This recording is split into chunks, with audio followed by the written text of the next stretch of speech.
Hello everyone, this is your friend Shinobi Nexus 2.0 and we are back with a new fanfic. Which is what if Naruto got Harem with Ino Tenten Sakura Kurenai Anko and Tsunade Shizune Part 1. And if you enjoy this fanfic then please give me hype instead of comment and subscribe to my channel for more fanfic like this. And now let's start the fanfic today. Naruto thought, has been a thoroughly exhausting day. Indeed. How often does someone fail their academy exam, learn an amazing new jutsu, find out that a bloodthirsty fox demon is currently living in his belly, and defeat a Chunin traitor to become a full-fledged ninja? Oh well, the fox-faced blonde murmured, yawning widely. The only easy day was yesterday. He ran a finger lightly over the leaf symbol etched into his headband before letting sleep wash over him. So naturally he was surprised to awaken in a dungeon-like sewer. What is this place? This is your mind, kid. A deep booming voice echoed through the halls. Who are you? Come to me if you want to find out. The voice boomed through the darkness. Naruto got to his feet hastily and stalked through several corridors mumbling about freeloading voices and finally going insane, before coming to a stop before a massive gate with a paper seal. I'm here, so where are you? Right here, kid. A booming voice chuckled as a figure stalked out of the darkness to glare at him from the other side of the bars. Red eyes, pointy ears, and 9 tails. What have I done to deserve an audience with the oh-so-great Kyuubi? The blonde snarled sarcastically. You've got balls, kid, Kyuubi roared with laughter. I figured since you know I'm here now, I should set you straight on a few things. And just maybe, we'll be able to come to a business arrangement. An arrangement that frees you to burn Konoha into the ground. Naruto snorted. Not gonna happen. Oh, don't be like that, kid. Konoha wasn't even supposed to happen 12 years ago, the fox shot back. You mean to tell me that trampling and killing several thousand shinobi was an accident? Naruto deadpanned. I can't wait to hear this explained. Kyuubi glowered at the youth. Such a brat. Here's the deal. I happen to be a seal expert by nature, so when some other demons started dropping off the radar, the most likely thought was that they were being sealed. I was sent to investigate, but when I got here, I sensed another tailed beast like myself appear briefly, then vanish again, in what you call wind country. So I start hauling in that general direction. The fox dipped its head and mumbled something. What? Naruto shouted back, stepping closer to the cage. I got careless and sloppy and attacked Konoha because it was in the way. All right. The force of the bellow bowled the blonde shinobi back onto his rear. Grr. This isn't going to work if we keep antagonizing each other. Hey, I'm not an whatever you said. Antagonizing. Kyuubi repeated softly. It means to deliberately piss someone off. And we've both been doing it. I'm big enough to say I'm sorry. You're big? Naruto cut himself off with a self-reproving grimace. Sorry, never gonna get anywhere at this rate. Kyuubi thought a moment. Perhaps if we could see eye to eye. Before Naruto could ask, the giant fox began to shrink and shift into a petite redhead girl with green eyes and 9 bushy tails waving behind her. Naruto began to stammer in shock. You, kawaii, dream, pervert, girl. Kyuubi stretched as she looked at Naruto. The girl part usually throws people the most. Come on in, and we'll talk. She smiled sunnily and extended her hand through the bars. See, can I do that? The redhead nodded. Your father was genius, but when it came to this seal, he put all his eggs in one basket. Like I said, I'm a seal mistress, and I live in a seal, kinda. So basically the modifications I make in here alter the seal and the way it works. And you won't do anything to me, once I'm in there. I give you my word as a kitsune and as a demon lord, so long as we're together, I won't let anything hurt you if I can help it. All right. How do I get in? Kyuubi reached into her kimono and pulled out a gold key. This is a key seal. It's also part of why I need you. You've got a whole body and mind to explore, but I'm stuck here. The seal won't let me use the key, but you can. How do I know you won't run straight to my brain and take over or break the seal to escape? The blonde asked warily. Well, you see, me trying to get out wouldn't accomplish anything but pissing off Shingami-sama. You know, big guy, specializes in life and death, Kyubi said. It's his power that actually keeps me here. If I was insane enough to try to get out, we'd die. For good. No reincarnation for you. No crawling back out of hell for me. And I do want to keep breathing fresh air such as it is, so I think I'll just enjoy my unscheduled vacation. Naruto nodded and took the key from Kyubi, who obligingly pointed him to the lock located just below the paper seal. So, you said something about... Naruto paused as Kyubi folded her arms around him. Business arrangements? Tisk tisk, Naruto-kun. It's been so long since I've held a man in my arms. Kyubi nuzzled against his cheek and Naruto had to admit, her hold was not unpleasant. A moment of pleasure before we get to business, Pleasure? A blushing Naruto stammered, unconsciously imitating a certain pale-eyed kunoichi. Surely the master of the sexy jutsu knows of the pleasures of man and woman. The fox girl noticed the blonde's blush deepen and the frenzied shaking of his head. Oh God, you really don't, do you? She said with a truly bewildered expression adorning her features. Naruto's shaking became, if possible, even more frantic. Not a pervert. He mumbled into Kyubi's chest. Kyubi laughed heartily. Everyone's a pervert, Naru-kun. She stroked his hair and kissed his forehead. Even me and you. That's where little kitsune and shinobi come from. I mean, it's clear you remember this body of mine. I've seen you in my dreams. Naruto agreed. You were different ages each time, but you always had red hair and green eyes. You did such interesting things in those dreams. With your clothes on, to boot. Then I suppose I'm partly to blame for your pursuit of the pink-haired fangirl. Kyubi mused, as she smiled knowingly. My preteen form does look quite a bit like her. Shame though, you've missed your own fangirl. My what? Naruto perked up, twisting about to look into ancient green eyes. All the pieces have always been in front of you, but you've always lacked one critical element to bring them all together. Kyubi smiled, holding up two slender fingers. And before you ask, what you've been lacking is knowledge, something my great age has given me in spades. Enjoy my gift to you. Before Naruto could react, Kyubi touched two fingers to his forehead and his world went black. Our blonde hero blinked slowly as his vision swam fuzzily. KY, Q-chan? He called weakly. Oh good. You're awake. She knelt beside the young shinobi. These cage bunchins of yours are great. Did you know that you get their knowledge when they go poof? Naruto grimaced and tried to get up, succeeding only with Kyubi's assistance. No, I did not know that, and what the hell did you do to me? I'll answer that question with one of my own. If you have a girl and tied spread eagle to your bedposts with silk scarves, what is the first thing you do when you start to ravage her? The girl's green eyes twinkled at her perverted pop quiz. Depends. Naruto said. If she's face down, then I start by nibbling her ears and then progress down her spine. If she's on her back, then I start teasing her feet, then I move up her thighs, finishing with a long teasing tongue lashing. And how did I know that? My gift to you, Kyubi said brightly.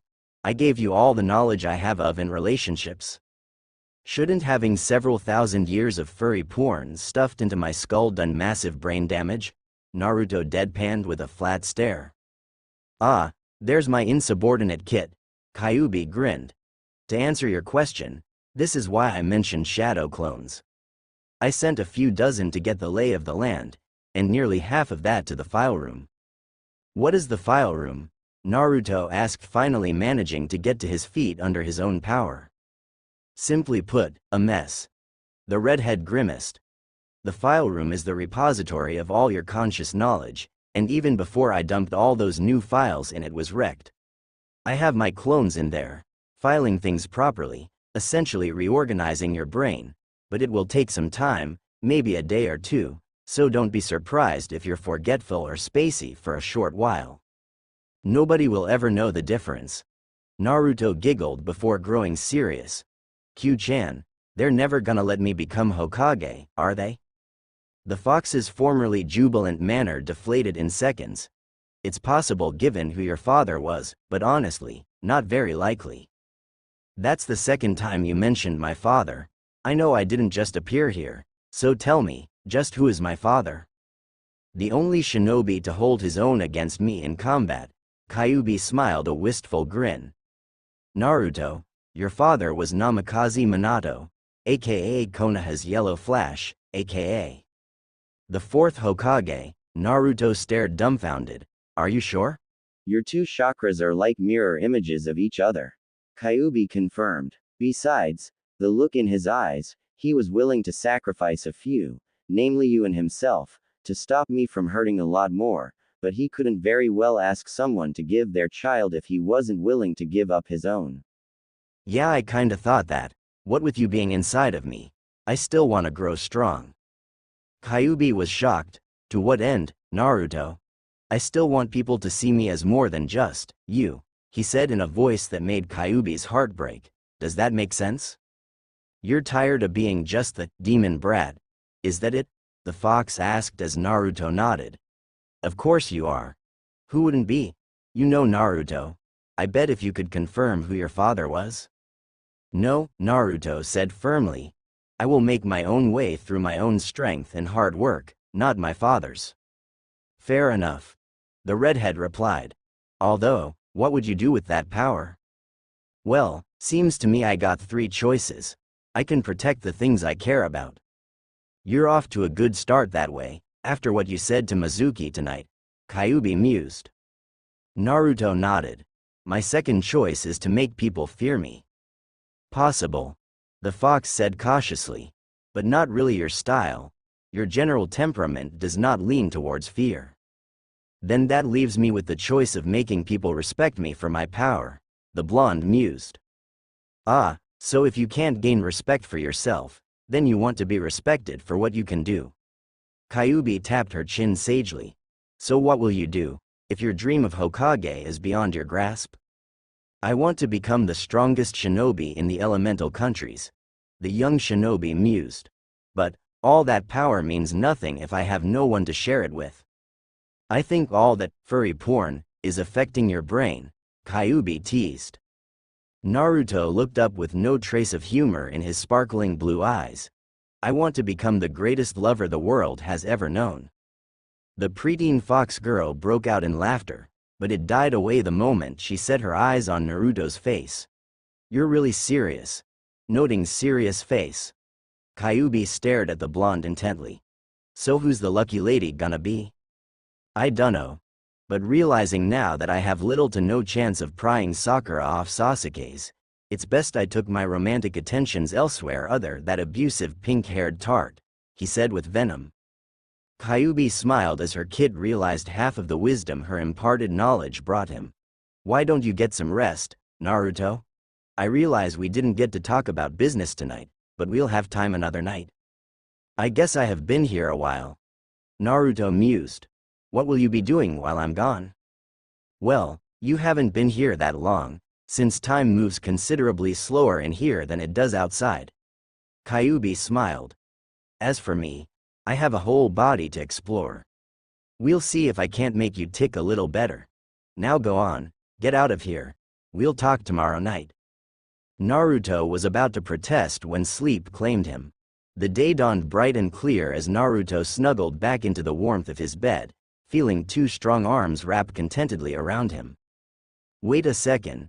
Twin blue eyes swept the nearly vacant bedroom before settling on a ceramic mask depicting a cat's face. Anbu? He murmured, tensing in alarm. Naruto-kun, the drowsy female voice murmured from behind him. You still have a few hours before your team selection. Why don't you go back to sleep? Neko-chan. The dark-haired Kunoichi cut him off. Naruto-kun, Neko is my Anbu identity. For your safety and mine, I must insist you call me by my civilian name, Azuki Yugo. Yugo-chan, not that I mind, but why are you in my bed? Naruto asked, carefully twisting around to face the older woman. Hokage-sama sent me to watch over you, and you looked cold, Yugo pouted as she ran her fingers through his hair absently. Besides, you smell nice, she murmured, nuzzling the inside of Naruto's neck as she inhaled his scent. I had extra blankets, but thank you. This is very nice, Naruto murmured, settling into Yugo's comforting embrace. Elsewhere, a wizened old man observed the scene with curious amusement. Not very professional, Neko. The third Hokage murmured as he peered into his scrying crystal. What could have possessed you two, unless he got those traits from his mother? Sarutobi watched the cuddling couple a moment longer. If Naruto notices anything else off, perhaps it might be wise to arrange a visit to the Uzumaki estates. With those thoughts, he called for Neko's relief to send her directly to him for debriefing.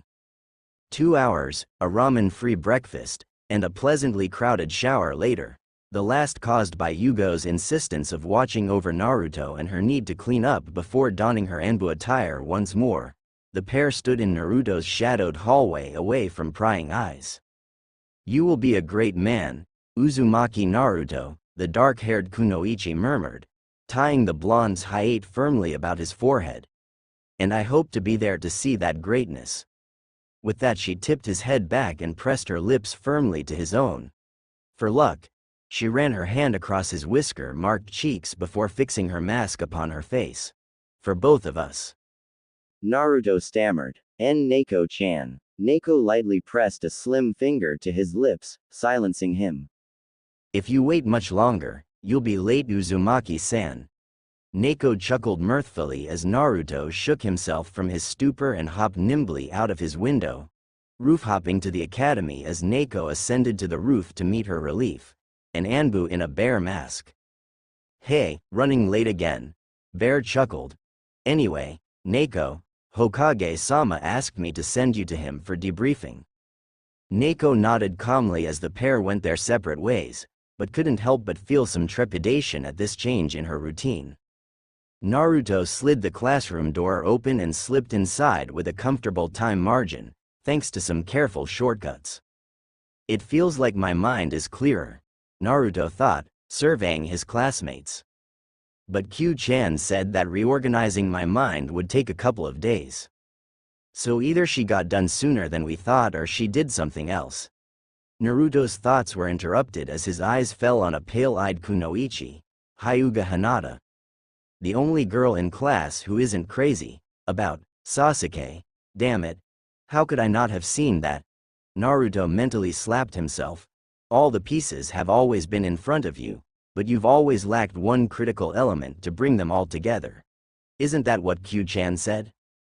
Hey Naruto. Nara Shikamaru looked up from his desk. Heard you failed. Ace to makeup, Naruto said, casually tapping his knuckle against his hayate. Looks pretty beat up for a brand new genin, the lazy boy said with a grin, but I bet you'll do it justice. Naruto just grinned and headed up the aisles towards Hinata. Hinata-chan, this is really rude on my part, but you're sitting in my favorite chair. Naruto scratched the back of his head and blushed. Do you think I could sit there one last time, for old time's sakes? Hinata, too surprised to question why her usual seat with its perfect view for Naruto-kun watching had suddenly attracted the blonde's attention, gracefully stood and stepped aside, letting Naruto slide into the chair. Ah, almost perfect. He smiled before moving with lightning quickness to pull Hinata into his lap. Yup, now it's just right, he said loud enough for their classmates to hear. Naruto-kun, the quiet girl stammered. You know, I really do like this chair. Naruto dropped his voice to a seductive purr and whispered in the blushing girl's ear. But I like what's in it so much more. The dark-haired youth squirmed, feeling the blood rush to her head. Hina-chan, if you faint, I can't enjoy your company, the blonde whispered with a knowing look. Miraculously, Hinata did remain conscious, forcibly pushing the blood back where it belonged as Iruka entered the classroom. All right. Settle down, every Hinata, would you like to take a proper seat? Naruto sputtered as he was repeated smacked by her whipping tresses as she indicated a negative. I'll let her go when her sensei comes, Naruto promised. Iruka sighed and launched into a long speech about the responsibilities of genin ninjas, or something. Naruto didn't notice as he was happy holding Hinata, and she was likewise occupied snuggling into the blonde's embrace. Team 7 is Uchiha Sasuke, Haruno Sakura, and Inuzuka Kiba. Your sensei is Hitaki Kakashi. Hasha. True love conquers all, Sakura shrieked. Not sure who I pity more, the boys or Akamaru. Naruto murmured, teasing Hinata's neck with his nose. That shriek couldn't have been good for the ears. Team 8 is Nara Shikamaru, Akamichi Choji, and Abarim Shino. Your sensei is Sarutobi Asuma. Nice and level-headed bunch. The blonde commented, nibbling on his companion's ear absently. Unnoticed, Hinata's eyes fluttered back in her head. Team 9 is still in circulation from last year. Team 10 is Yamanaka Ino, Hyuga Hinata, and Uzumaki Naruto. Your sensei is Yuhi Kurenai. I wish you all the best of luck in your ninja careers. What luck, Hinata? Naruto's chuckle sent chills down the kunoichi's spine. It seems I don't have to let you go just yet. Hinata's reply was anything but coherent. Naruto, however, did loosen his grasp as his stomach growled. Oh bother. Hey Hina, you want to get some lunch? My treat. Hinata nodded, not trusting herself to produce anything more than a very contented purr. Ino, you want to come with? It's bad enough that I'm stuck on a team with you. I don't have to socialize with you too. Ino sniffed. Besides, I don't like ramen. Who said ramen? I was gonna take suggestions. And Hinata is so all over you she'd agree to anything you want, Ino retorted. Then she gets the first suggestion. Naruto shrugged, gently setting the dazed indigo-haired kunoichi on her feet. I gotta run back to my apartment for my wallet. You idiot. How are we supposed to decide on lunch if you're not here? Ino yelled. And for that matter, what if our sensei comes while we're at lunch? Relax Ino. I got both covered. Kage Bunshin no Jutsu. An instant later 4 Narutos stood in the classroom. There, no problems. And how are clones supposed to help? They aren't, even, real. Ino trailed off as 2 of the clones each caressed a cheek with a knuckle. Are you sure about that, Ino-chan? The clones said in unison with a sunny smile on their identical faces. What are they? Ino stared. Kage Bunshins. I'll explain everything about them later, but the important part is, if you hit them hard enough to dispel them, their knowledge comes back to me. See where I'm going? So while you're getting your wallet, we can decide where to go, and then this guy can tell you, Ino said, nodding in understanding. But what about Kurenai-sensei? We're on that, one clone said. When Kurenai-sensei comes, if you're not back yet we can either get a meeting location or have her wait here. The other clone replied. But why 2? Hinata asked, coming back to her senses. Because it's bad form to leave a lady unattended. The clone said, pushing Naruto out into the hall. Now get going, boss. The blonde staggered out the room only to come face to face with Shikamaru. Looking as bored as ever, Naruto. Got a second? The lanky teen queried, pushing off the wall. Sure, if you don't mind walking and talking, Naruto said, moving swiftly down the hall. It won't take long. Ino's a good friend of ours and we honestly figured that we'd be there to watch her back since our fathers had been on a team together. We had always assumed they'd do the same with us. Shikamaru ran his fingers through his hair. I guess what I'm asking is for you to watch over Ino for us. Not that she needs it, but her family's techniques leave her very vulnerable. I get what you're saying, Naruto said, grasping Shikamaru's shoulders firmly, and I promise, I'll do my very best to protect everyone. All I can ask of you, man. Good luck, though. He chuckled as he waved and walked away. You'll need it. Our favorite blonde shinobi found the third unexpected surprise of the day when he slipped back into his apartment window and found 4 ninjas moving about in his apartment. Who are you guys? Ninja movers, kid. A woman said brusquely, filling a bag with stacks of discarded ramen cups. Why am I being moved? Naruto asked, grabbing his froggy wallet. Gamma-chan, as a younger girl passed by, loading a box full of clothes from his bedroom. Did I get evicted? The leader pulled the boy out the way as another male passed with more of the youth's belongings. No, it's nothing like that. The Hokage is trying something new. See, he wants the new genin teams to live together, the man said. Naruto reacted to this the only way he thought appropriate. Who boy? In a well-appointed office, the third Hokage sat behind his desk facing a dark-haired Anbu Kunoichi. Lord Hokage, there is no excuse for my behavior on duty. Neko said, hanging her head in shame. I lost my objectivity and allowed my transgression to spiral into a series of utterly inexcusable actions concerning my charge. I stand ready to face my punishment. The old man leaned back his chair, puffing casually on his pipe. Neko, do you remember Uzumaki Kushina? I do, sir, but aside from the obvious, I fail to see what bearing that has on my actions. Do you recall certain aspects of her personal life, specifically romantic aspects? Sarutobi asked with a twinkle in his eye. Neko's posture changed ever so slightly. Hokage-sama, I'm going to need to know exactly what you're trying to say here. Neko, I have a long-term assignment that I feel you would best be suited for. Given Naruto's parentage, burden, and the possibility that he may inherit a yet unknown bloodline from his mother's side, I would like to provide him with a singular operative dedicated to ensuring his safety within the village at all times, and I'm offering you the position first. Do you accept? Neko grinned madly under her mask. I do, Hokage-sama. Very well. You have today off. After I deal with team placements, I'll have the details of your new placement written up and delivered to you home. Ah yes, before I forget, this is an ongoing S-rank mission and you will be paid accordingly per month. Thank you, Hokage-sama. Neko's grin nearly split her mask. Permission to be dismissed. Permission granted. The Hokage smiled as Neko vanished in a swirl of leaves. Now then, let's wear out little troublemaker is. The old man murmured, peering into his crystal globe. Naruto had helped the movers for as long as he could before sensing his bunshin dispersing. Leaving 3 more in his place with orders to disperse upon completion of packing and unloading of the boxes, Naruto hastily roof-hopped over to moderate little eatery.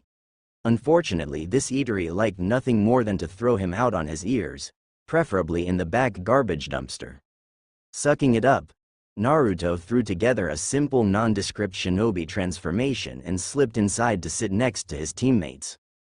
I wish you two hadn't chosen this place, but it can't be helped. He grumbled. Naruto? Ino asked in amazement.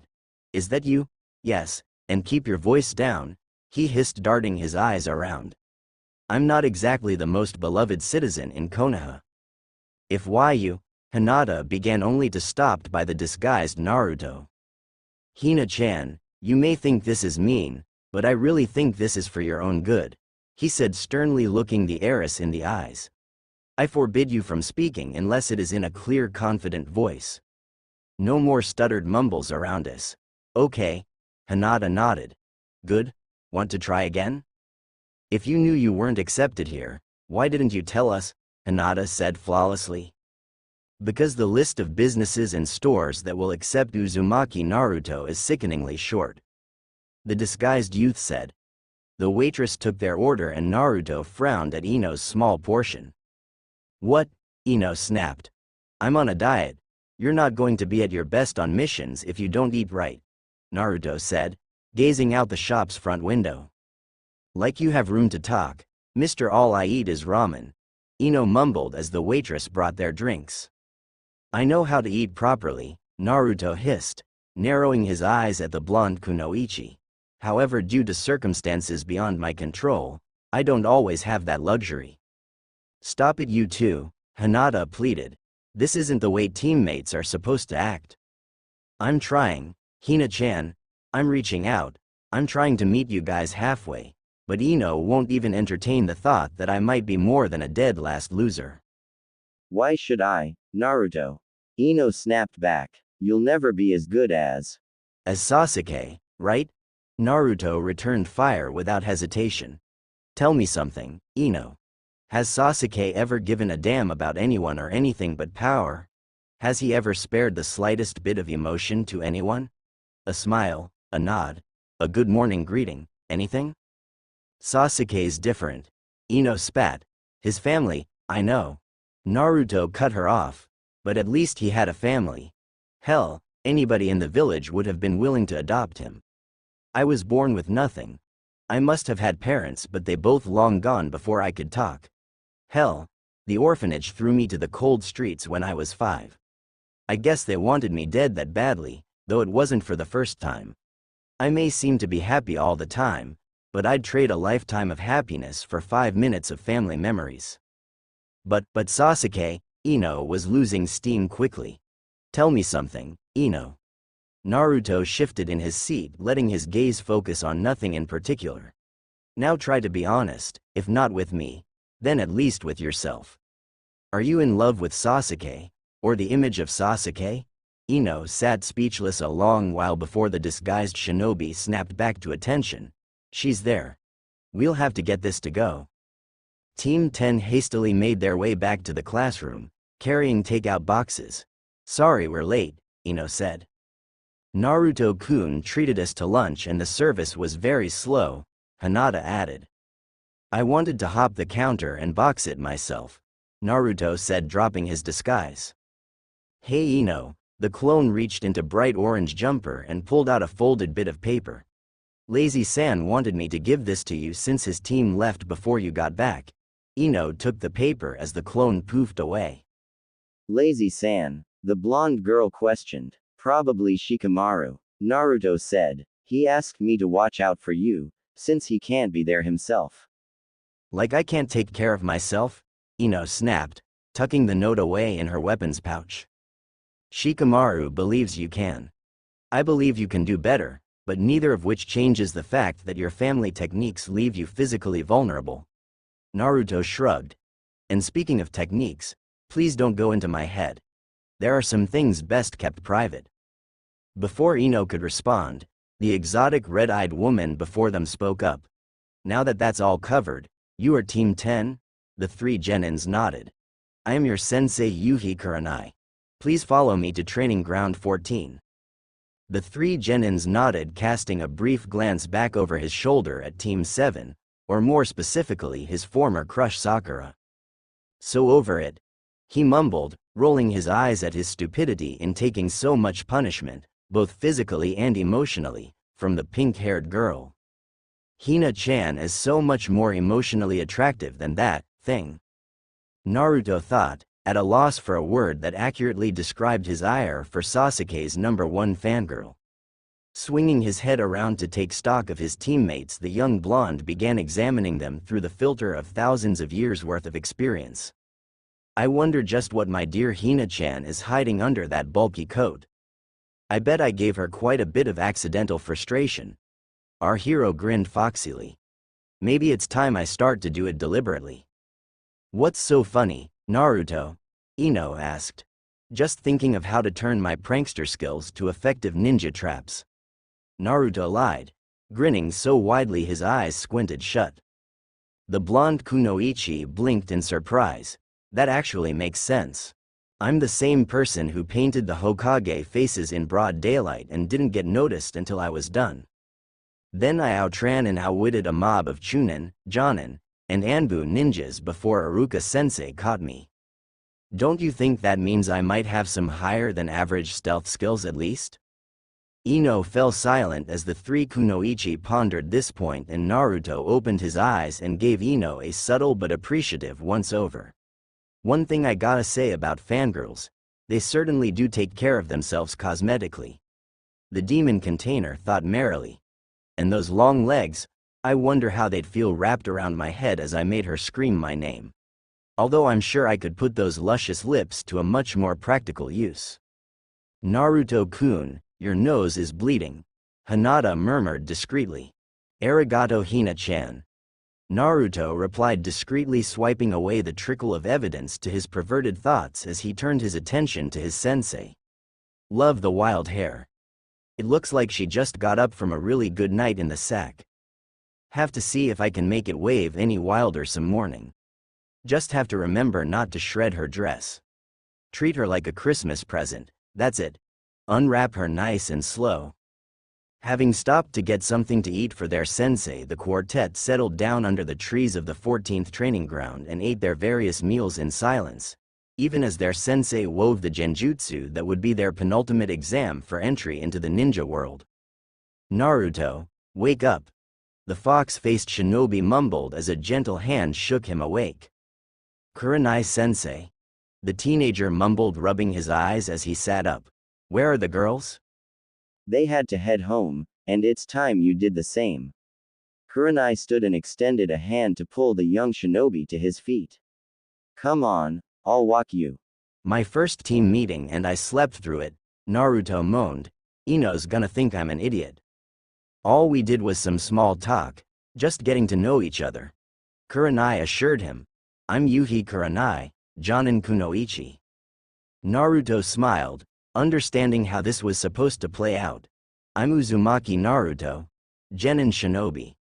My favorite food is ramen out of necessity, but I like to try new foods whenever I can. Kurenai smiled, pleased that her student had caught on to their round-robin style information exchange. My favorite food is dango and bean soup. My hobbies are painting and origami. Gardening, believe it or not, making life grow is soothing to me. That and cooking. I just don't really have time to eat what I make, living literally on the run either from prank victims or fox haters. The blonde frowned darkly as he thought of another direction for the questioning. I like training, ramen, my friends, Ayame Nichan down at the ramen stand, and I think I like Hina-chan. The Kyuubi container dropped his voice to a murmur, but Kurenai caught something that sounded suspiciously like pink-haired tart. I don't have any other interests I think would be appropriate to share with you at this time, but my dislikes are perverts, and fools who think a woman is less capable of her duties because of her gender. Anyo, Kurenai-sensei, the lovable blonde shinobi scratched at the back of his head as he smiled broadly, squinting his eyes. What exactly makes a pervert a pervert? I mean, everyone is a pervert to some extent, or so a friend of mine said. Otherwise, where would little shinobi and Kidder, Kunoichi come from? Naruto carefully covered his slip to the best of his ability. He wasn't sure of Kurenai's personal stance as far as his own demonic status, but he was fairly certain that taking dating tips from the entity that had caused so much destruction a decade prior wouldn't be taken well. You have a point, Naruto. Kurenai conceded, momentarily disarmed by the youth's infectious grin. I suppose that perverted thoughts, while generally frowned upon, are harmless. Perverted habits like reading adult novels, peeping on bathhouses, and leering at women are. The red-eyed Jonin paused, choosing her words carefully as she answered the impressionable shinobi's question. Undesirable. However, pervert actions, any taken against a person without their knowledge and consent, is utterly inexcusable. Do you understand? Naruto nodded sagely. While Kyuubis were wide and varied, even she had made that final point abundantly clear in her own way, and that mindset had transferred to her keeper as well. No worries there, Kurenai-sensei. I may look, touch, and tease, but if my partner becomes uncomfortable I stop. No questions asked. Kurenai smiled. It was odd having an inverse team of 2 kunoichi and 1 shinobi, but she was glad she had gotten this one. Out of all the males, he seems to harbor a good balance of energy, respect, intelligence, and etiquette. While they are a little rough according to his files, but he's a real diamond in the rough. My dream is to make you 3 into the best ninjas you can be. No fair, Kurenai-sensei. The orange-clad prankster gave another blinding smile. I never told you my dislikes. My dream is to become the strongest shinobi in the elemental countries. So I'll be respected for my power and so I can protect those who are precious to me. My other dream, the blonde tipped his head back and looked up at a passing cloud. My other dream is to be surrounded by strong, beautiful women who love me. Isn't that every man's dream? Kurenai chuckled at her young student. Naruto thought back to some orgies a human-form Kyuubi had participated in, and quickly beat down a blush and a nosebleed. Yeah, I guess it is. As for my dislikes, I guess my greatest dislike is people who only see the surface, and don't take the time to really get to know someone, the blonde ground out, stupid Ino. So why do you care what Ino thinks? We got off to a rocky start because she's a Sasuke fangirl and I'm, well, not Sasuke. Naruto huffed. I don't get what girls see in that emo bastard. Sasuke's brother Itachi killed off the entire clan, sparing only Sasuke. He's had a hard life, growing up alone because of that, Kurenai said, or, at least that's what they say. Kurenai-sensei, I've spent my whole life being ignored at best and assaulted at worst. I've had more attempts on my life than some Anbu agents and I only just found out why when a traitorous bastard tried to end my ninja career, and my life. Now Sasuke's had it bad, I cannot and will not deny that. But he's going about dealing with it in totally the wrong way. At least I think so. What makes you say that, Naruto-kun? Well, I'll admit that I don't know all the details of what happened, but if this guy wiped out a clan of several hundred at least, that means he's strong, smart, and skilled. And he's had years of further training dodging hunter nins, bounty hunters, and idiots trying to make a name for themselves. Add to that the fact that this guy cut Sasuke off from everyone that could teach him what it means to be an Uchiha. When he had already learned that himself, it also means that Sasuke is facing an opponent who knows him better than he knows himself with a badly skewed learning curve. Interesting, Kurenai commented, impressed by Naruto's analysis. Go on. Well, if this guy is that good, then there's no way Sasuke will ever be able to beat him, no matter how strong he gets or how many jutsus he learns. Naruto explained. So Sasuke needs to do what I do when confronted with a superior enemy. He's got to outwit him. He's got to think like a fox. The demon container grinned madly at this, then sobered. He also can't go it alone, but I don't think he'll ever understand teamwork. And speaking of teamwork, how long are we gonna keep doing laps in this genjutsu of yours? Kurenai was clearly shocked. The girls didn't even realize it until I had escorted them home, so how did you know? I'm actually a little pissed I didn't see it sooner, but I figured it out about the time you were listing your favorite foods, when we passed Old Man Kishimoto for the third time. From what I can tell, this illusion takes a set amount of physical space, about 2 blocks of Central Street this time around, and loops it into a self-repeating cycle. Most people, shinobi or civilians, don't really pay attention to people in an urban setting. I, however, don't have the luxury of such blissful ignorance. Kurenai stood in shock.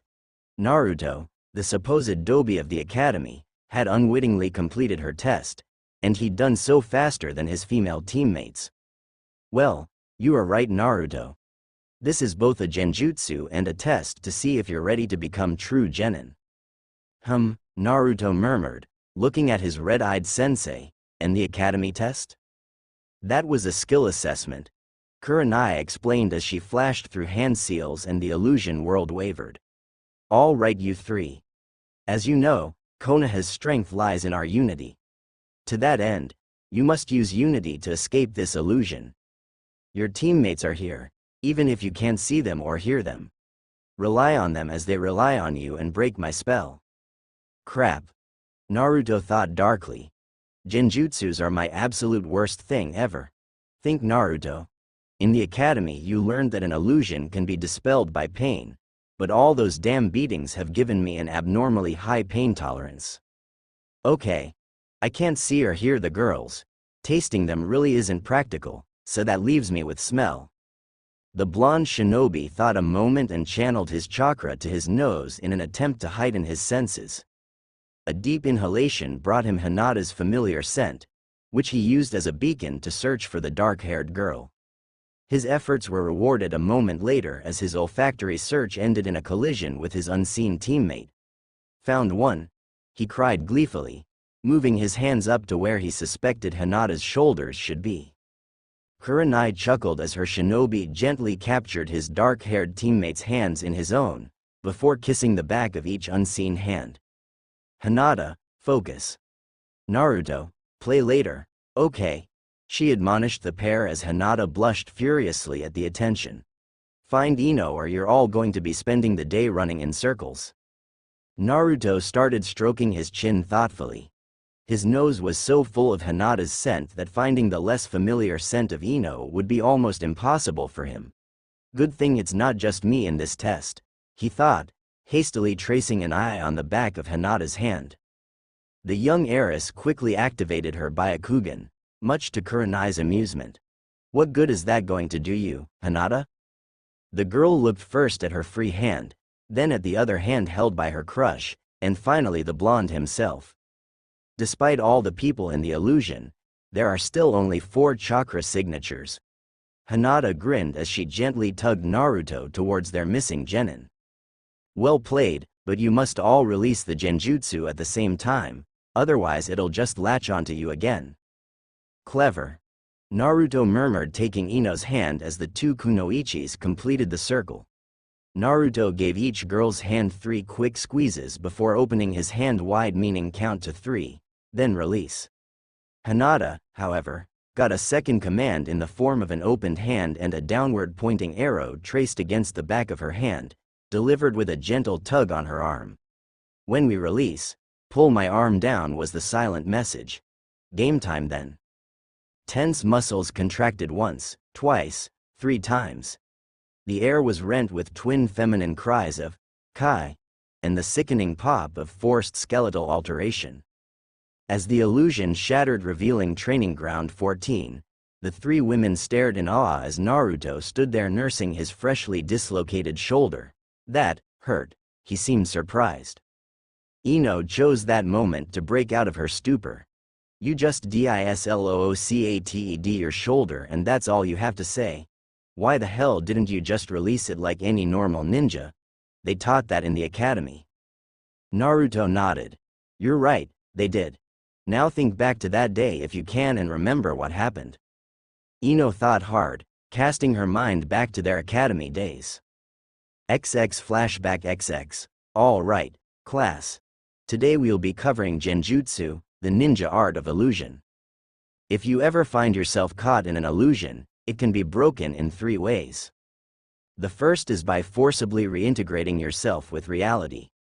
The easiest way to do this is with self-inflicted pain, but you must be careful not to incapacitate yourself.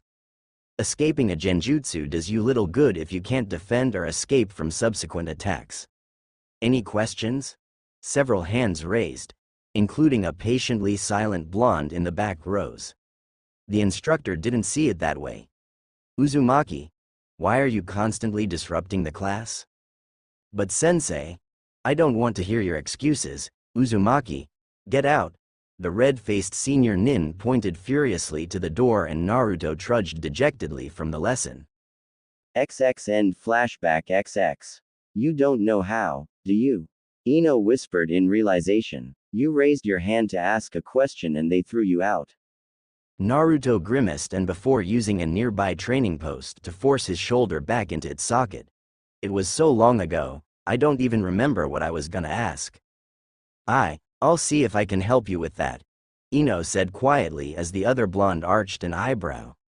Don't get any ideas, I just don't want you to die. If I could have done something to save you.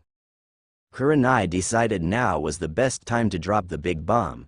Well, you'll have plenty of time to get to know each other. She jingled a small bundle of keys in her fingers, in your new apartment. Just think, Hinata, you get to see me every single day. Naruto barely managed to keep Hinata from hitting the floor.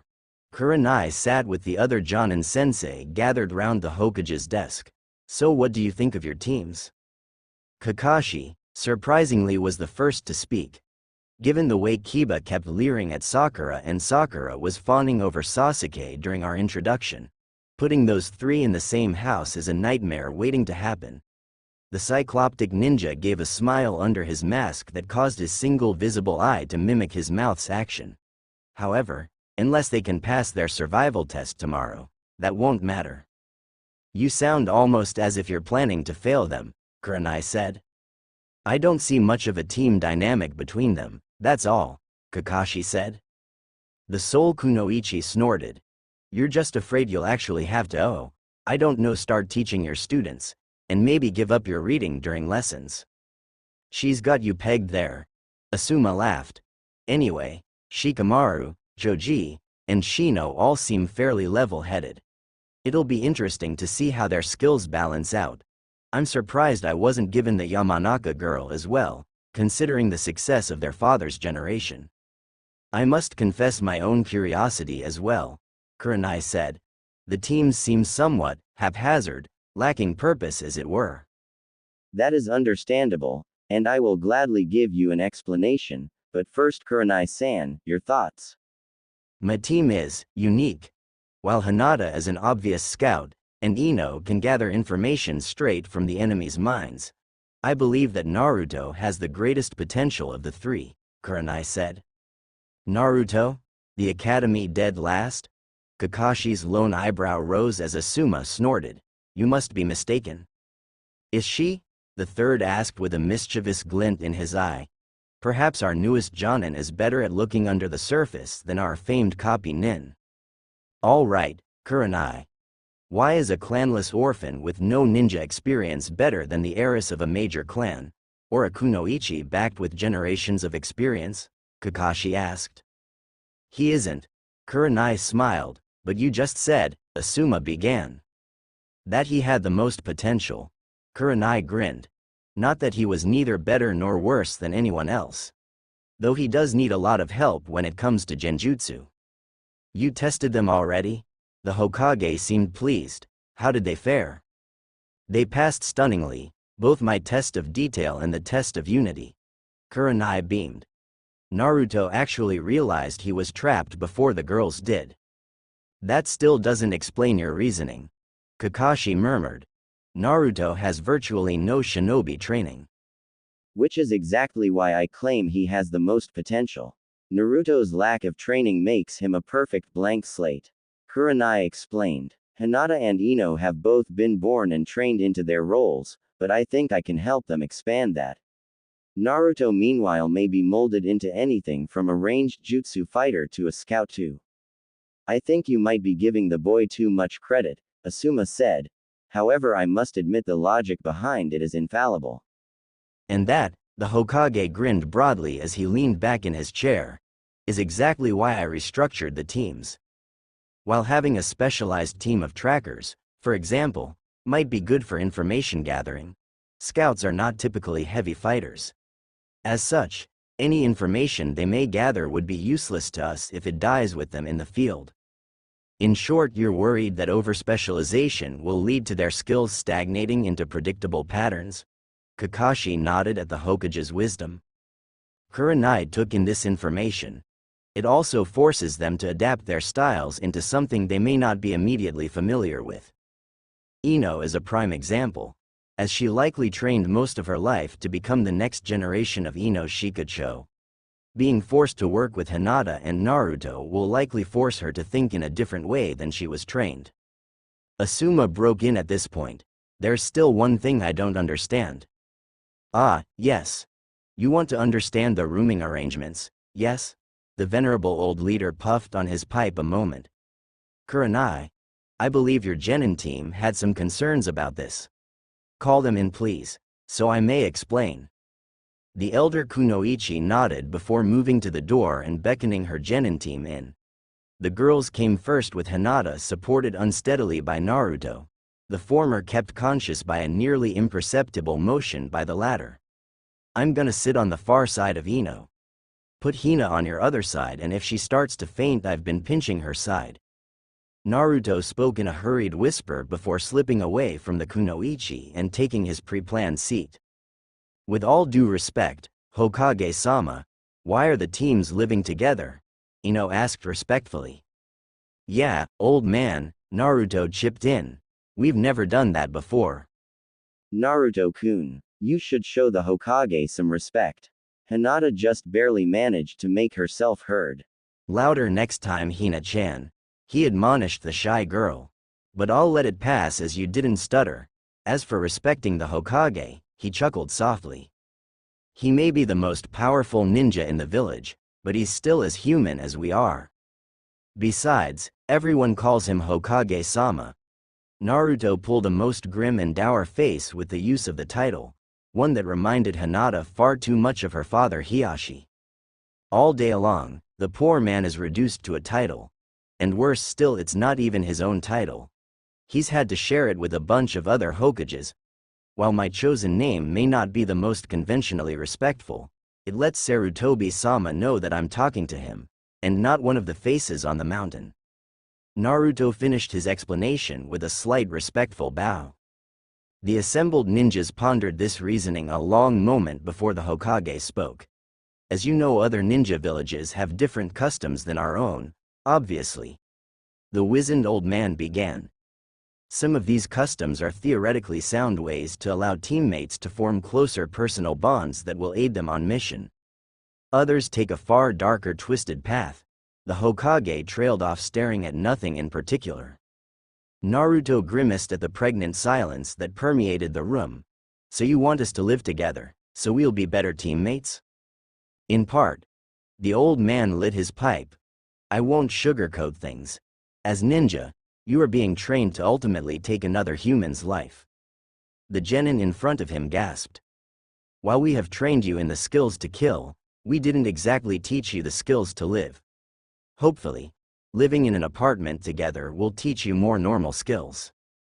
With all due respect, Hokage-sama, I can't live with Naruto. He's clumsy, goofy, loud, he wears orange, Ino began ranting. 1 month. Naruto said quietly. The room came to a sudden halt. What do you mean, 1 month? The blonde Kunoichi turned to her teammate in surprise. A deal. You live with me, the real me, for a month. If at the end of that month you still don't want me around, I'll see about getting my old apartment back and you only have to deal with me in a professional capacity. I dunno, the young mindwalker mused. I'll sweeten the deal, Naruto said. I need new clothes, and you're the only Kunoichi whose fashion sense I trust. What do you say, you and me, shopping tomorrow? Well, maybe, Ino said hesitantly. I don't really know how I feel about being alone with you. We can make it a team effort, if that makes you more comfortable. Naruto shrugged. I want to be a serious shinobi and I want all of you to help me. Ino, you said in so many words that you didn't want my death on your hands. Well, I promised that I'd do the best I can to protect everyone, but I can't do that if I'm standing out like a target. If anything, I'd be putting you all in danger, and I don't want your deaths on my hands either. Ino mused on the other blonde's words for a long while. Kurenai-sensei, how long until we can go on missions? The elder Kunoichi smiled. Well, since you 3 passed my test today, you are the first 3-man squad in your class to become an active genin team. As such, you could start taking appropriate missions as soon as tomorrow. I think we may need to wait a day. Hinata and I have to help outfit our new teammate. Naruto's grin split his face. Thank you, Ino-san, Naruto said with a slight bow. Ino took this moment for a bit of payback. Naruto-kun, you may think this is mean, but I really think this is for your own good. She smiled cheekily. I forbid you from addressing me unless you call me Ino-chan. Naruto grinned as his own words were thrown back in his face. Why Ino-chan? If I didn't know better, I'd think you were offering to be my friend. Well, we are going to be stuck together for at least a month. We might as well make the most of it, the slender blonde said. The elderly Hokage smiled mirthfully. Well then, if there is nothing else, you are all free to go. Kurenai rose gracefully and beckoned her team forward with a slender hand. Well, shall we meet the place that you will be calling home? Kurenai turned her key in the lock of apartment 310 and pushed the door open wide before reaching forward to flip the lights on. Welcome home, my students. She smiled warmly as she stepped aside. Naruto's jaw dropped at the simple elegance of Team 10's modest dwelling. Can we? Kurenai, having seen Naruto's old apartment, understood the boy's awe and gave him a slight nudge forward. Of course you can. Take a look around. The blonde boy did as she bade him, peering directly behind the open door to see an unmarred wall. but opposite the open front door was a small half-bathroom with toilet, sink and mirror. A short distance from the front was a recessed area for coats and shoes, which the three genin made swift use of. The entryway, while short, was still wide enough for two people to walk comfortably. This gave access to a massive living room furnished with a tasteful cream-colored couch, flanked by love seats, recliners, and a variety of end tables. Naruto's attention was drawn to the 27-inch television nestled on a stand in front of the window. He'd never really spent a lot of time watching TV, but he supposed it might be a nice way to bond with the girls. Turning to his right, Naruto saw a large dry erase memo board with a series of markers mounted next to the phone, presumably to keep track of any obligations the three had outside of team training and missions. Naruto casually leaned over the foot-wide window to peer into the well-appointed kitchen before pushing through the double-hinged swinging door, followed by the girls. Naruto peered here and there, opening cabinets and rotating a perfectly stocked spice rack, nodding to himself in satisfaction. "You actually know your way around here?" Ino asked, observing Naruto's professional inventory as she orbited the large marble island in the middle of the room. The blonde nodded. "I don't know if you heard when I told Kurenai-sensei, but cooking is one of my hobbies. If you'd like lessons, I'd be happy to teach both of you." "Are you saying I can't cook?" the outspoken Kunoichi growled. "Nope." Naruto crouched down to examine a variety of pots and pans. "See, I've never had anything you've cooked, so I don't know what to make of your skills. If anything, I'd accuse you of not knowing how to eat." "How to eat?" the taller blonde repeated curiously. "When we ordered lunch, you ordered a very small portion, and said you were on a diet." "That is your decision, but I have to remind you that all of our decisions impact each other now. If you fail to eat properly, you won't have enough energy to complete missions, and Hinata-chan and I will have to make up the difference, meaning we'll all be too tired to complete missions, which will reduce our income." Now, I'm assuming you diet to maintain your figure. As a kunoichi, while your personal appearance should not be your main concern, it is still an undeniable asset and should be maintained like all your other shinobi tools. Naruto paused and held up a hand that forestalled his teammate's heated outburst. "And before you say anything, I'm not comparing you to a kunai. I'm simply concerned you may be focusing on your body for the wrong reasons." "Naruto makes a good point, Ino." Kurenai chimed in. "The best way to maintain your figure is through a combination of diet and exercise. Now, of course, you can still keep your shape through exercise or watching what you eat, as you've seen firsthand with your dieting, but they're not without drawbacks."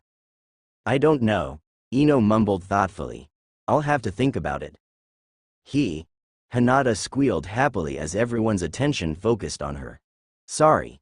I found the tea cupboard," she murmured, pushing her index fingers together at the tips, as she gestured into a comfortably cramped dining area previously hidden behind a pair of sliding doors, opposite of which extended an enclosed balcony. Naruto continued his inspection, as the dining room held a variety of teas and a smaller refrigerator filled with chilled sake. Naruto glanced over his shoulder at his teacher. "Sake?" Kurenai just smiled thinly.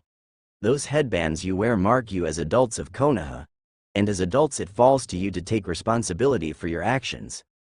If you want to drink sake, that is your choice, but you must deal with the repercussions of that choice." "But the tea," Hinata squealed giddily, as one of her blonde teammates swooped down on her. "You squealed," Naruto joked, wrapping his arms around the dark-haired girl's midsection. "Are you a tea fangirl?" Hinata pouted cutely. "I like my tea," she mumbled. "Happiness is a good cup of tea, that when you drink it, all your troubles just fade away for a little while and it leaves you with a warm feeling right here," she explained, pulling the lone shinobi's hands up from her waist to rest over her heart. "And you should never be ashamed of something that makes you truly happy," Naruto said, casually rocking from side to side with the young heiress in his arms. "But we still have more of the apartment to explore." The two kunoichi smiled at their teammates' exuberance as they headed back into the apartment proper. Ino led the way into the darkened hallway. flipping a switch to dispel the shadows as Kurenai began to speak. As you know, our team has an inverse dynamic, with one shinobi and two kunoichi. Typically the two shinobi would have the two slightly smaller rooms on the east side of the hall, and the kunoichi would have the larger room on the west side of the hall, and of course the full bathroom is at the hall. So Naruto gets the larger room, Ino said, with a grin. Lucky dog. Let's take a look. Naruto cleared his throat and raised his eyebrow. Excuse me? Naruto-kun, may we please see your room? Hinata asked respectfully. Yes, you may, he gave his radiant, eye-squinting smile. I just wanted you to ask and respect my privacy, and in doing so I will give you both the same respect. Ino ducked her head in shame. I'm sorry, Naruto. I'm so used to taking charge with Choji and Shikamaru that it just came out like an order. I'm sorry, we cool? Naruto never lost his smile. It's all right, Ino-chan. He said pleasantly. Just knock before you enter at night, okay? Why is that, Naruto-kun? Hinata asked curiously. Well, I don't, Naruto blushed furiously. I don't wear anything to bed, he whispered, ducking his head. Ino and Hina blinked in surprise. You either? They said in unison, pausing a moment as the implications of that little admission. Kurenai blinked a moment. A house full of nocturnal nudists. What are the odds? Kurenai said smiling. Okay, so it's agreed. We knock before entering and we forgive any unintentional eiffels? Naruto asked. Within reason, of course. Of course.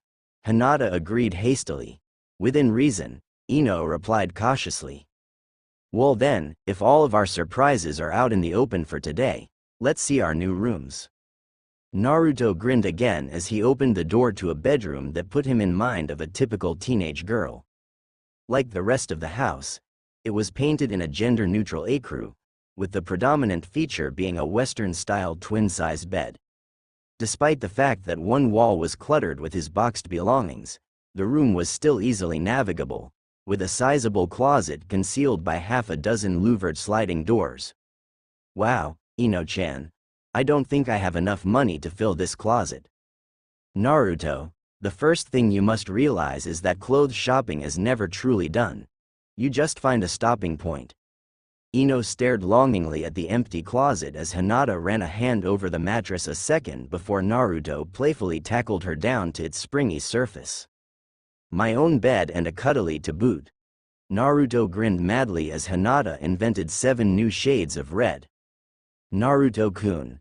The young Hyuga whined, fighting the blush back down with limited success. I won't be manhandled like a ragdoll. You're too cute to be a ragdoll. The blonde shinobi grinned, trailing his nails along his teammate's neck. But Kurenai-sensei, there are only 3 bedrooms, aren't you staying with us? Kurenai smiled as she prepared to drop another bombshell. No Naruto, this is your home, not mine. I do have a key if I need to enter in an emergency, but as I said, this is all about you taking responsibility for your actions. Now, this living arrangement is by no means a prison sentence. She clarified as she handed each of the teens a shiny silver key. You are all free to come and go as you please, so if you want you can go see your families and get any additional training in your family art and techniques. In that case, I should probably go. Hinata murmured, extricating herself from Naruto's grasp. My father will want to know the details of my testing and teammates. You know, I should probably go too. My dad will want to know about how things turned out, too, Ino said, attaching the key to her waist. I'll walk you both there, Naruto said, bouncing off the bed. You sure? Ino asked, tentatively. Naruto's face darkened. Not like I got any family to care about me, so the least I can do is get you to yours. Naruto-kun, Hinata looked down sadly, only to have her chin tipped up again by a strong calloused hand. Don't sweat it, Hinata-chan. I'm used to being alone. Let's go. He slid out the door and headed to grab his shoes and jacket. Naruto-kun, the young heiress looked sadly at her teammate. Wait, Naru-kun. The youth's cerulean eyes met his partner's violet ones as she nervously pressed her fingertips together as she gathered her courage. I've always admired you from a distance, but I was too afraid to say anything because, steeling herself, she blurted out something incomprehensible before fainting dead away. Did anybody get any of that? Naruto asked, picking up the prone girl and stretching her out on his bed. Everyone has something that drives them, Naruto, and for Hinata, that's you. Kurenai explained to the clueless blonde. The Kyuubi container stared off into space for a long while as Ino roused the smaller girl. With some difficulty, the pale-eyed Kunoichi regained her feet and her wits, only to be confronted by the less-than-secret object of her affection. Listen, Hinata, I'm not really good at this sort of thing, so bear with me. You're a real classy girl and I'm obviously not. I'm rude, brash, uncultured and everything you're not. Yet you apparently saw something in me of value and worth, and I'm all too familiar with the feeling of being ignored and I'm sorry that I did that to you. I guess what I'm trying to say is that, Hyuga Hinata, would you like to be my girlfriend? I mean, I may not be perfect, but I'll try my best. Hinata took a deep breath and steadied herself to answer the most important question of her young life. Hinata took a breath and stepped towards her blonde teammate, running her hand gently across his face. Naruto-kun, I'm sorry, but I can't give you an answer right now. I didn't expect one, Naruto said, much to everyone's surprise. Take your time. If you want me, you know where to find me. Right, Hinata Tenshi? Hi, Naruto-kun. The dark-haired Kunoichi gave a shy smile at being called an angel by anyone, let alone by her now obvious crush. But right now, we should get going. Kurenai-sensei, will you be joining us for shopping tomorrow? Ino asked as the newly minted genin team exited their home. The older Kunoichi just smiled. I'll leave that to the young. We'll convene at noon, training ground 10. Okay. She called with a wave as she headed home, leaving her students to their own devices. Let's get you ladies to your clan homes, shall we? The orange-clad prankster said, offering an arm to each girl. You gonna be okay to make it back to the apartment? 'Cause if you want I can meet you here. I'll be fine. Hinata bowed to her teammates. I will see you later, Naruto-kun, Ino-chan. With a final wave and bow she hurried inside to meet her father. Hinata. The imposing figure of Hiyashi Hyuga stood at the entrance to his private study. Greetings, father, Hinata said. I have had my genin field exam and successfully passed, becoming the first active genin team. Excellent. I expect nothing less from the heiress of the main house, he said with pride. Now, tell me about your team. My sensei is Yuhi Kurenai, and my teammates are Yamanaka Ino and, she looked away with some trepidation, Uzumaki Naruto. Uzumaki, Hiyashi murmured thoughtfully. I wonder. Do you know him? Hinata asked. Not personally, but I believe I knew his mother, Hiyashi said. Really? The younger Hyuga exclaimed. What was she like? Uzumaki Kushina was a stunning woman of indescribable beauty, Hiyashi sighed as he reminisced. We were together for a time, before I met your mother. The elder shinobi quirked an eyebrow at his daughter's curiosity. You seem to have a special interest in the young Uzumaki. I am fond of him, she said timidly. I have watched him as he trained and fought with every fiber of his being. When no one thought he was worth anything, I saw value and strength. Today, he noticed me as well, much to my happiness. I will be living alone with my teammates, seeing each of them at our most candid and intimate, at our best and our worst. He asked me today if I would be his girlfriend and I couldn't give him an answer, because I didn't think I was worthy. Father, what do I do? She sobbed, clutching at her father's robes as a single tear slid unbidden down her cheek. Hinata, calm yourself this instant, the Hyuga clan head said sternly. If you can't keep a level head, you will fail. Of course, father. Hinata bowed her head in dismay. My actions were not that of a Hyuga. Hinata, Hiyashi's voice took on a softer tone as he drew his eldest daughter into an embrace. I know I am hard on you, but that is not because I do not love you. Nor is it because I lack faith in your abilities. Your fate is to lead the next generation of the Hyuga clan, but your gentle nature is a liability. Furthermore, I must consider Hanabi as well. By birthright, one of you is destined to become a member of the branch house, but that is a fate to which I cannot condemn either of my precious gems. So what am I to do, father? The distraught girl wailed, burying her face in her father's robe. Why must I be the one to bear this burden, simply because I was born first? Grow strong, Hiyashi murmured, soothingly rubbing her back, strong enough to change this world. Now, I would like you to do something for me. I would like to meet young Uzumaki for tea, before I give my consent to this courtship. I can do that, Hinata mulled over the idea, worrying about the scenario in her mind. But father, Naruto-kun is, she paused, endeavoring to find the words that best described the hyperactive blonde. He has been an orphan most of his life, yes, Hinata nodded mutely, not trusting her voice. I'll expect you to teach him proper decorum, then. Led by example, but speak out if you must. Will a week be enough time? I fear a year would not be enough time to undo a lifetime of ingrained behavior, but I will have him respectable in a week. Very well, then. If that is all, dinner is waiting. Hiyashi swept out as he fully embraced his role of clan head with his eldest daughter following close behind. You sure you gonna be okay by yourself? Ino asked as she and Naruto stood outside her home. Wait, she was wrong. Her home at least for the next month was with her teammates, she reminded herself. 7 years hasn't screwed me up that badly, so I must be doing something right, the blonde shinobi assured her.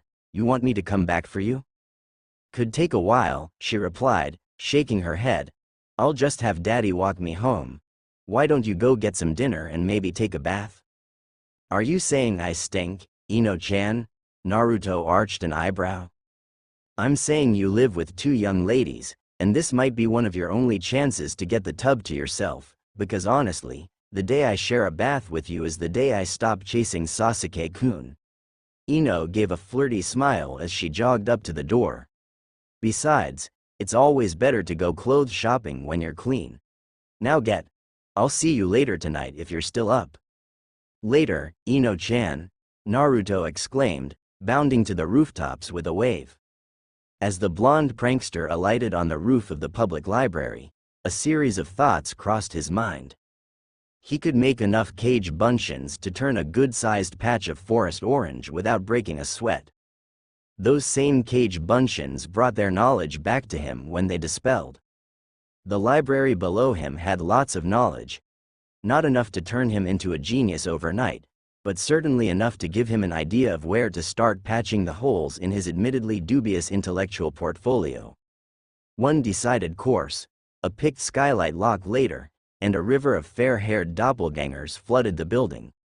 The primary Naruto rested his hands on his knees, feeling a momentary drop in his chakra before he straightened up with a grin and resumed his course for Ichiraku's. Hi Papa, Ino called, giving her father a hug and a kiss. Hello, Princess. Yamanaka Inoichi couldn't help but smile at his daughter's enthusiasm. One member of the family was less than impressed. Ino, Yamanaka Yoko glared out the window at the spot where Naruto had been standing earlier.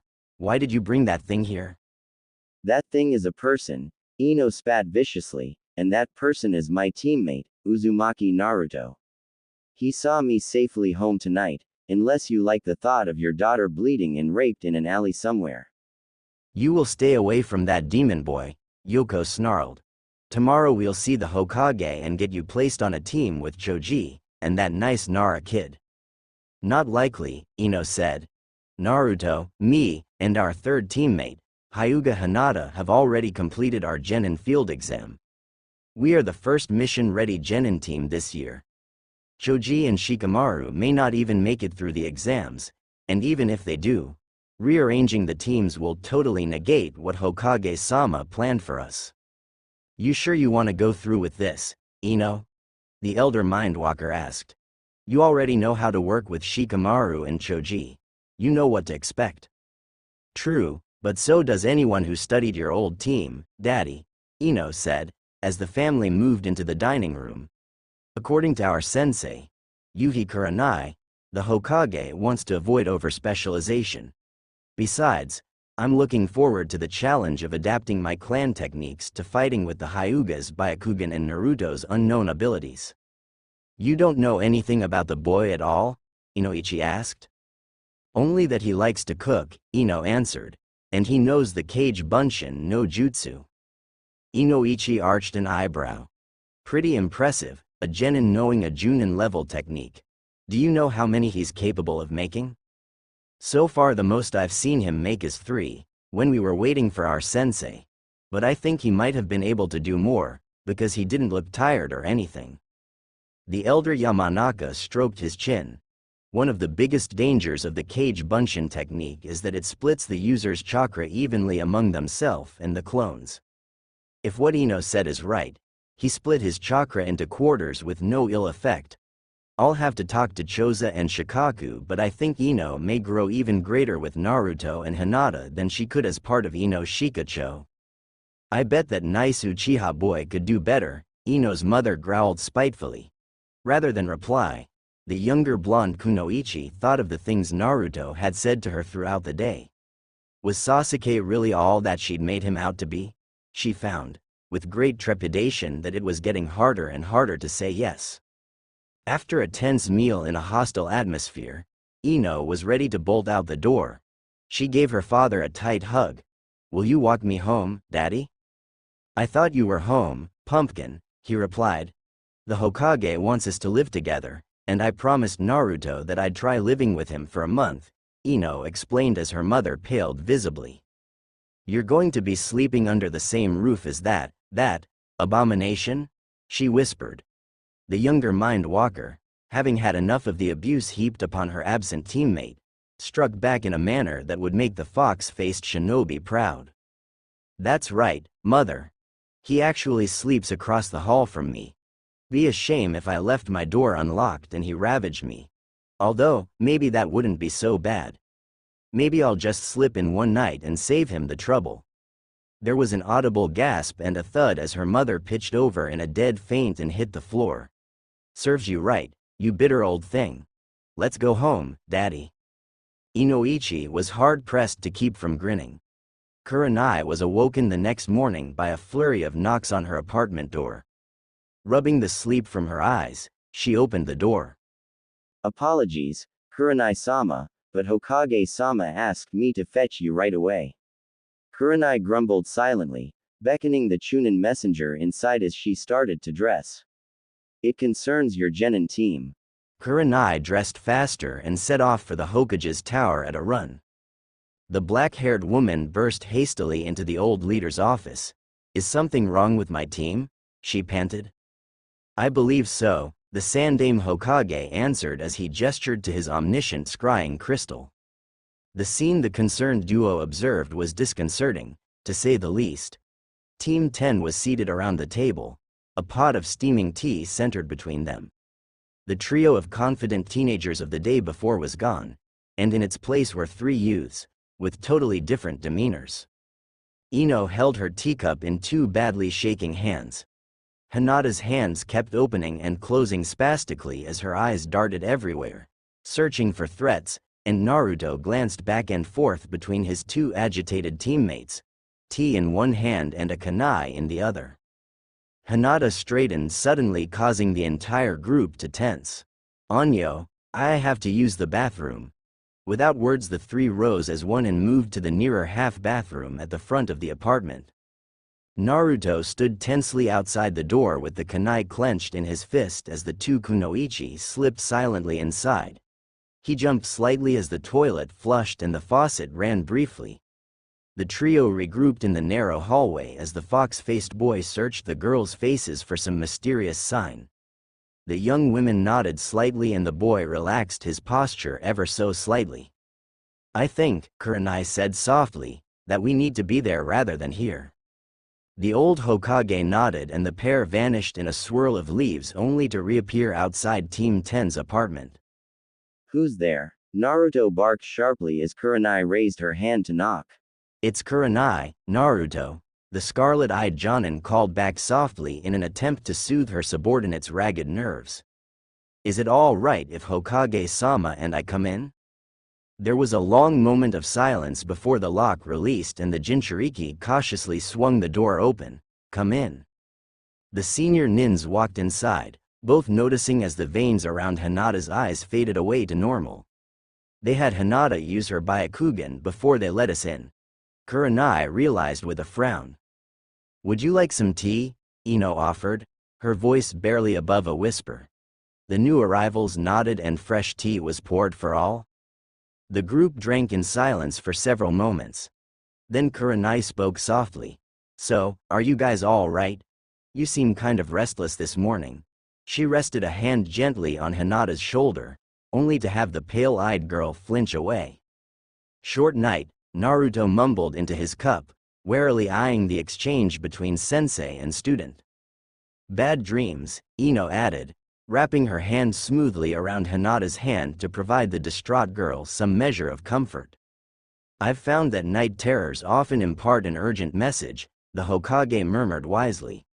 Sometimes it is best if you share this darkness with others. After all, you've already begun to draw comfort and security from each other. The three genins looked shocked at the realization that none of them had yet reached. Then Ino licked her dry lips and began. I trust everyone here knows Akunoichi's no, a woman's biggest fear? She began tentatively. Everyone nodded. Well, for me, that was just the beginning. Ino grimaced as the shadowy figure slammed her back into a lamppost, pinning her arms roughly above her head as an oblivious crowd passed by the scene. I like sweet young things like you, the voice growled as she squirmed in his grasp. Let me go, asshole, the teen snarled, thrashing against her captor's grip. Are you going to make me? He whispered, trailing his tongue down her neck and leaving a thick trail of saliva in its wake. Sasuke-kun will come rescue me, you pervert, the sapphire-eyed girl barked, and then you'll be sorry. Will I now? The unseen speaker's voice dripped with mirth and menace, as he began to fondle his helpless captive. Cold, uncaring hands began to violate her most sacred core and teeth bit into flesh that seemed to grow more sensitive with fear. A scream was begging to be released, but it would not come for fear that her revulsion at what was happening would be expressed in a different form. Her captor kissed lips that remained sealed under his. His expression turned to one of complete ecstasy when his prey tried to fight back by biting him so hard on the lips that she drew blood. I love live prey, he whispered in her ear as he nipped the soft fragrant flesh right below her ear. You said I'll be sorry, will I indeed, or will you? Did he come? Naruto asked softly. Did anyone come? No, his teammate replied. Many people passed us, but nobody raised a hand to help. The last thing my attacker said was, see what waiting to be rescued gets you, as he slit my throat. The fear of being ignored and forgotten, that was the worst. I know the feeling, but after last night I think some kinds of attention might just be worse, Naruto replied. The assembly looked at him oddly, so he explained, when I was younger, the fourth Hokage was my idol. I wanted to be like him, to be able to put myself between a force of nature and those I care about with no thought except their safety. So it's quite odd to find your hero standing behind you as your home burns to ashes. The young man shivered as he told the story. Naruto choked as plumes of smoky ash billowed up from the once great ninja village, pouring past the Hokage monument. I'm disappointed in you, Naruto, the stern voice of the Yondaime Hokage said from behind the young prankster's back. This wasn't my fault. The Kyuubi container snapped, trying unsuccessfully to turn away from the scene of hellish destruction. I couldn't stop this. I gave you an important task, and you failed.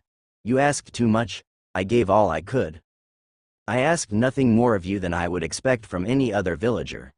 The former leader's voice held a strong note of disappointment. Then what more can I do? The younger blonde screamed hoarsely. Why are you here, watching the village burn? It's already over, Naruto wailed. Leaf is dying and there's not a damn thing I can do. I thought the same thing when the Kyuubi attacked. I'm different. The boy snapped. I'm no hero. The only thing that separates a hero from a demon is a willingness to stand firm and never run away, no matter how strong your opponent. If that's what you felt facing the Kyuubi, then that's bullshit. Naruto spat. That's not heroism. That's suicide. Is it? The former Hokage asked. And what about all the people I cared about who survived that day because of my sacrifice? No one in this Kami-forsaken village cares about me. Nobody took the time to get to know me. The real me? Naruto exploded. Nobody cared about me. So why should I care about them? You don't care about anyone? Like magic, the voice's familiar lilt jolted the Jinchuriki out of his immobility. Spinning swiftly away from the terminal conflagration that was once his home, he confronted his accusers. Aino-chan, he stammered, gaping in unspeakable horror at the burned remains of his once beautiful teammate. And not even as, Naruto-kun? The soft stammered question fell from Hinata's flame-kissed lips even as one of her beautiful pearl-like eyes dangled limply from its socket. What happened to you? The blonde shinobi stared in revulsion at the smoldering remains of his friends. You happened to us, Ino shouted, taking a menacing step forward. We were counting on you to watch our backs and you ran. Why you never face your problems, Naruto-kun? Hinata snapped, as the youth hastily backpedaled to escape her wrath. All you do is run, and keep running, the fourth said, forcing the fox-faced youth closer to the precipice. But what happens when you've got nowhere left to run? Before the younger ninja could reply, he gave him a swift shove backwards. Would you? Hinata whispered. Or run away from us, I mean? I don't know. On the one hand, I want to say it's just a dream and it wouldn't really happen. But I don't know, Naruto answered, running his fingers through his spiky blonde hair. What do you think the fourth meant when he said he gave you an important task? Ino asked. It's always difficult to understand dream logic, the current leader said, but likely what he meant was that it is every citizen's duty to defend this village to the best of their ability, no matter the cost. Naruto will have to tell them of his true duty in the fullness of time, he thought. But that can wait a while. So, Hinata, what did you see? Naruto asked, placing his kunai on the table before taking his teammate's hand. Hinata took a long swallow of her tea before she answered in a trembling whisper. I saw my family die. The night was filled with the screams of dying ninja. Hinata whipped her head from side to side as she dashed through the seemingly abandoned Hyuga compound. Father? Neji? She shouted desperately, trying to ignore the cold ball of distress growing in her stomach. Hanabi? Anyone? Hinata-sama, run arg. Hinata grimaced as Neji's voice was cut off, followed by a disquieting gurgling noise. Hinata swallowed as she charged grimly around the corner only to see her cousin lying face down with his throat viciously ripped open. A hulking, shadowy form crouched over the body, crushing the branch member's spine in its monstrous grip. Spinning on her heel, she bolted from the site into an adjoining courtyard only to find the scene repeated 100 times over, main and branch house members alike inhumanely dismembered. Nei-chan. The heiress' stomach dropped helplessly as she sprinted through a door, following the screams of her younger sister. Please let her be all right, Hinata prayed fervently as she dashed up a flight of stairs 2 at a time, barreling through the door into her little sister's bedroom. The indigo-haired girl skidded to stop, frozen in horror at the nightmarish scene before her. Hanabi hung limply as another shadowy behemoth gripped her easily by the throat. Nei-chan, she wheezed, helplessly begging for her sister's aid. The creature let out a low chuckle as it casually grasped its captive's arm and ripped it off with casual ease. No, Hinata's anguished scream was easily drowned out by her sister's howl of agony. This is all your fault, you know, Hiyoshi's dispassionate voice droned from behind Hinata as his older daughter stood transfixed in horror. If you would have just taken a stand, Hanabi wouldn't have to suffer like this. I didn't do this, Hinata countered as the gothic creature slowly ripped its claws through her little sister's midsection. But you did, her father's voice insisted. Your unwillingness to meet the challenges in your life led the Hyuga to this dark day. Whenever you found yourself tested, you backed down. Hinata grimaced as her younger sibling's other arm was ripped off, more slowly than the first. And so here we stand, the last two of a mighty clan. One impotent in her youth, the other in her determination. The creature grew bored of its current victim and mercifully silenced the younger girl by snapping her neck. Hinata stared in shock as her sister's lifeless body fell to the floor. The hulking monstrosity moved with such speed that the last living Hyuga felt little more than a searing sensation in her throat before her field of vision was forcibly altered. Her last, shocked sight was of her own decapitated head lying next to her father's. "This really is entirely your fault." "Hey," Naruto said sharply, slamming his hand into the table, causing both girls to jump. "It wasn't your fault.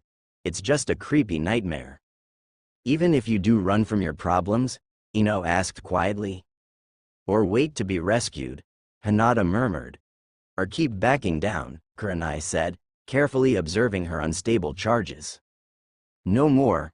Hinata grabbed Naruto's forgotten kunai and plunged the blade through the back of her hand, embedding it in the dining room table with a brief misting spray of blood. "No more backing down," she growled, wrenching the deadly implement from her hand and tossing it back on the table. Naruto picked up the bloody blade and stared off into the distance. "No more running away," he murmured, mimicking his teammate. Naruto tore the blade from his hand and offered it to Ino handle first. Kurenai stiffened, but the Hokage's grip on her arm stopped her from intervening as Ino accepted the bloody talisman. "No more, waiting to be saved."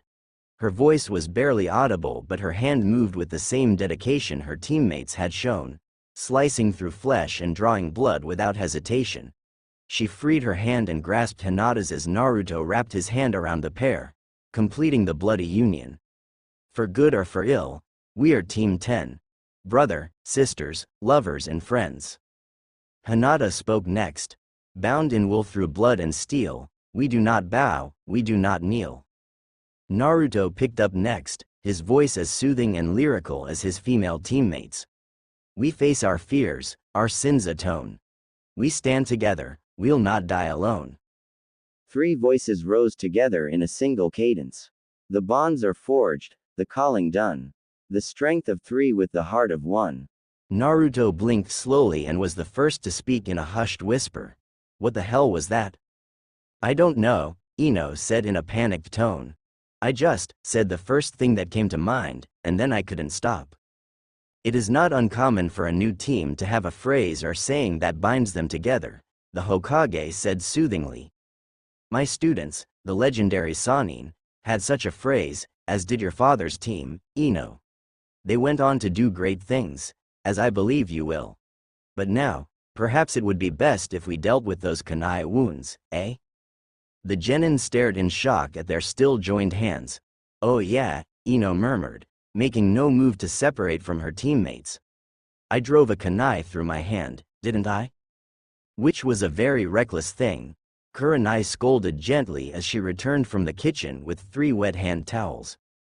"You could have done serious damage to your hands, to say nothing of the amount of blood you lost."